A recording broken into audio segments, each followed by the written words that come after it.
Hi everyone, my name is Christina Miller, and I'll be reading How the Grinch Stole Christmas Party Edition by Dr. Seuss.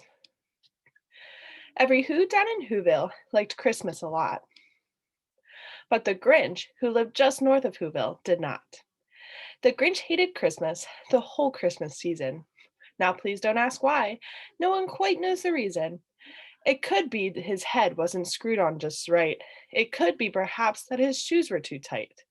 But I think that the most likely reason of all may have been that his heart was 2 sizes too small.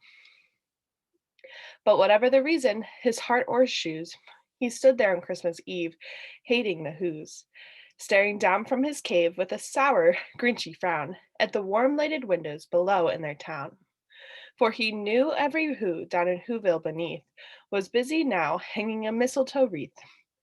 And they're hanging their stockings, he snarled with a sneer. Tomorrow is Christmas, it's practically here. Then he growled with his Grinch fingers nervously drumming. I must find some way to stop Christmas from coming. For tomorrow he knew. All the Who girls and boys would wake bright and early. They'd rush for their toys, and then, oh, the noise. Oh, the noise, noise, noise, noise. That's one thing he hated, the noise, noise, noise, noise. And the Who's young and old would sit down to a feast, and they'd feast, and they'd feast, and they'd feast, feast, feast, feast. They would feast on Who pudding and rare Who roast beef, which was something the Grinch couldn't stand in the least. And then they'd do something he'd like least of all. Every Who down in Whoville, the tall and the small, would stand close together with Christmas bells ringing. They'd stand hand in hand, and the Who's would start singing. They'd sing and they'd sing and they'd sing, sing, sing, sing. And the more the Grinch thought of this Who Christmas sing, the more the Grinch thought, I must stop this whole thing. Why, for 53 years I've put up with it now. I must stop the Christmas from coming, but how? Then he got an idea, an awful idea. The Grinch got a wonderful, awful idea. I know just what to do. The Grinch laughed in his throat, and he made a quick Santa Claus hat and a coat. And he chuckled and he clucked, what a great Grinchy trick. With this coat and this hat, I look just like Saint Nick. All I need is a reindeer. The Grinch looked around. But since reindeer are scarce, there was none to be found. Did that stop the old Grinch? No, that Grinch simply said, if I can't find a reindeer, I'll make one instead. So he called his dog Max, then he took some red thread, and he tied a big horn on the top of his head. Then he loaded some bags and some old empty sacks on a ramshackle sleigh, and he hitched up old Max. Then the Grinch said, get up, and the sleigh started down toward the homes where the Who's lay a snooze in their town. All their windows were dark, quiet snow filled the air. All the Who's were all dreaming sweet dreams without care. When he came to the first little house on the square, this is stop number one, the old Grinchy Claus hissed. And he climbed down the roof, empty bags in his fist. Then he slid down the chimney, a rather tight pinch, but if Santa could do it, then so could the Grinch. He got stuck only once for a moment or two, and then he stuck his head out of the fireplace flue, where the little Who stockings all hung in a row. These stockings, he grinned, are the first things to go. Then he slithered and slunk, with a smile most unpleasant, around the whole room, and he took every present. Pop guns and bicycles, roller skates, drums, checkerboards, tricycles, popcorns, and plums. And he stuffed them in bags. Then the Grinch very nimbly stuffed all the bags one by one up the chimney.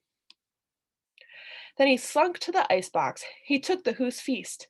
He took the Who pudding and he took the roast beef. He cleaned out that icebox as quick as a flash. Why, that Grinch even took their last can of Who hash. Then he stuffed all the food up the chimney with glee. And now, grinned the Grinch, I will stuff up the tree. And the Grinch grabbed the tree and he started to shove when he heard a small sound like a coo of a dove. He turned around fast and he saw a small Who, little Cindy Lou who was not more than 2. The Grinch had been caught by this tiny Who daughter who'd got out of bed for a cup of cold water. She stared at the Grinch and said, Santa Claus, why? Why are you taking our Christmas tree? Why? But you know that old Grinch was so smart and so slick. He thought up a lie and he thought it up quick. "Why, my sweet little tot," the fake Santa Claus said, "there's a light on this tree that won't light on one side. So I'm taking it home to my workshop, my dear. I'll fix it up there, then I'll bring it back here." And as Fib fooled the child, then he patted her head, and he got her a drink, and he sent her to bed. And when Cindy Lou Who went to bed with her cup, he went to the chimney and stuffed the tree up. Then the last thing he took was the log for the fire. Then he went up the chimney himself, the old liar. On the walls he left nothing but hooks and some wire, and the one speck of food that he left in the house was a crumb that was even too small for a mouse. Then he did the same thing to the other whose houses, leaving crumbs much too small for the others whose mouses. It was quarter past dawn, all the who's still abed, all the who's still a snooze, when he packed up his sled. Packed it up with their presents, their ribbons, the wrappings, the tags and the tinsel, the trimmings, the trappings. 3,000 feet up the side of Mount Crumpet, he rode with his load to the tip top to dump it. Pooh, pooh, to the who's, he was grinchiously humming. They're finding out now that no Christmas is coming. They're just waking up. I know just what they'll do. Their mouths will be hang open a minute or two. Then the who's down in Whoville will all cry boo hoo. "That's a noise," grinned the Grinch, "that I simply must hear." So he paused, and that Grinch put his hand to his ear. And he did hear a sound rising over the snow. He stared in low, then he started to grow. But the sound wasn't sad. Why, this sound sounded merry. It couldn't be so, but it was merry, very. He stared down at Whoville. The Grinch popped his eyes. Then he shook. What he saw was a shocking surprise. Every who down in Whoville, the tall and the small, was singing without presents at all. He hadn't stopped Christmas from coming. It came, somehow or other. Came just the same. And the Grinch, with his Grinch feet ice cold in the snow, stood puzzling and puzzling. How could it be so? It came without ribbons, it came without tags, it came without packages, boxes, or bags. And he puzzled 3 hours till the puzzler was sore. Then the Grinch thought of something he hadn't before. Maybe Christmas, he thought, doesn't come from a store. Maybe Christmas perhaps means a little bit more. And what happened then? Well, in Whoville they say that the Grinch's small heart grew 3 sizes that day.